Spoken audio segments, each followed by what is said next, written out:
Hey guys, Miss Norton here. So today I'm going to walk you through how to make your loom. So you need to have a piece of cardboard that needs to be 3.5 inches by 7 inches. If you want to measure that on a ruler, that will help you a lot because this will make sure that your weaving is even and similar to the ones that we're making in class, and that way you don't have to work a lot. This is going to be a smaller size weaving, kind of like the size of a bookmark. So once you have a cardboard piece that's 3.5 by 7 inches, we're going to start making our notches. Now in class, I made a little loom template, but you can easily do this with a ruler. So I'm going to walk you through it with a ruler. You want a pencil. You're going to want some string to make your warp threads and scissors. I'm using a marker just because it's easier to see on camera. So I'm going to tilt you guys down. Here is my cardboard piece. My rulers in class aren't the greatest, so I marked where every 1/2 inch was for you guys so you can see.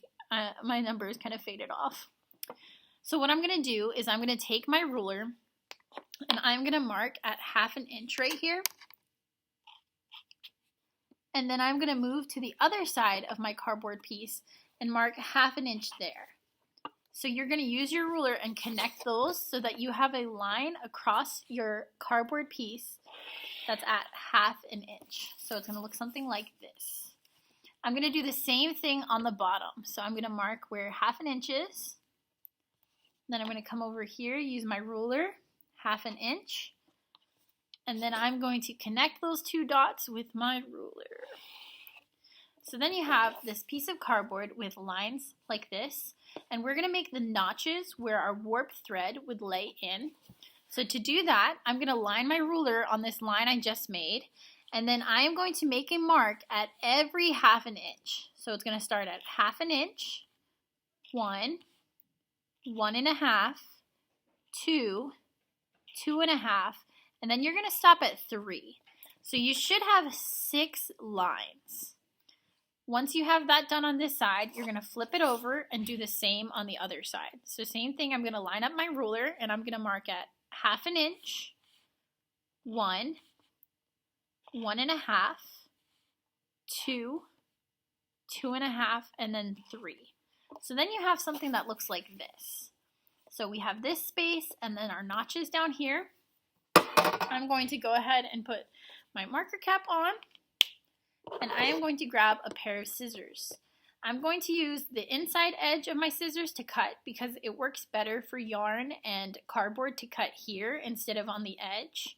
And I'm going to take my cardboard piece and I'm going to just cut along those little notches that I made, stopping at the long line so I don't go too far up.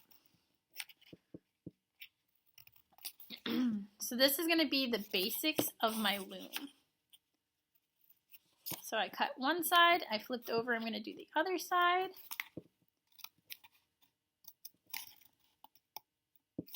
Ta-da! So now I have these little notches. I have everything set up here. I'm going to go ahead and grab my string. Now this is called our warp thread. So this is going to go up and down. If you got the art kit, it's already pre-measured for you. But if you didn't get the art kit, you're going to have to put it through the notches first to make sure it fits and then cut your string. So what I do, it's kind of like flossing your teeth. I'm going to go here to this first notch and I'm going to put the string through. On the back, I'm going to have a little tail hanging. I'm going to use my finger and just hold this down so I can pull my yarn, or not my yarn, my string, and it won't pull through. So I'm just holding here on the back. I'm going to take this, and from this first notch that I'm in, I'm going to go down and go into the notch at the bottom. And once it's in at the bottom, you're going to go over one. So I'm going next door, and then I'm going to go up. So then I have a string at the top. I'm going to go over one. So I'm going to the notch next door, and then I'm going to come down. I'm at the bottom. I'm going to go next door, and then I'm going to go up. I'm going next door, and then I'm going down. And then the last one, I'm going next door, and I'm going up. So you can tell that you did it correctly because you should have your long warp threads on the front, and on the back you should only have 2 little tails like this. You're going to tape those down to hold everything in place, and when we finish our weaving, we're going to use those tails to kind of tie it up. So I just take a piece of tape, tape it down, and voila, you have a cardboard loom with some warp threads on it ready to go. I wish you guys luck. If you have any questions, please let me know. I will see you in class to finish this off.